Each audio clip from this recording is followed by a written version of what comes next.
మీకు ఎప్పుడూ కూడా వెంకటాచల క్షేత్ర దర్శనానికి అవకాశం వస్తే నేను రానన్న మాట అనవద్దు.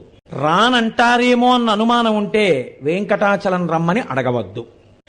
అలా వెంకటేశ్వర స్వామి వారికి రాత్రి దండలు ఒకలా వేస్తే తెల్లవారేటప్పటికి ఒకలా మారిపోయేవి. ఎవరు చేస్తున్నారని ఒక రోజున అనుమానం వచ్చి ఒక మహంత్ గుదిలో నక్కి పడుకున్నాడు చూద్దామని. అర్ధరాత్రి అయ్యేటప్పటికీ అయ్యవారి పాలపీఠం దగ్గర రాయి తొలగి తేజోరూపంలో తరిగొండ వెంగమాంబ గారు వచ్చి హారాలు సరిచేస్తుంటే చూసి మూర్చిపోయాడు. ఇప్పటికీ తేజోరూపులై ఆనందనిలయంలోకి వెళ్ళి ఈశ్వరుణ్ణి సేవిస్తారు.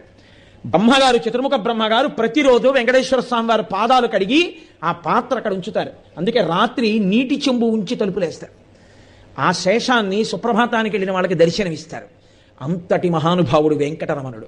వెంకటరమణుడంటే వెంకటరమణుడే. ఒకరా ఇద్దరా, ఎంతమందితో అనుబంధం. వారం రోజులు కాదు, కొన్ని నెలల పాటు వెంకటరమణుడు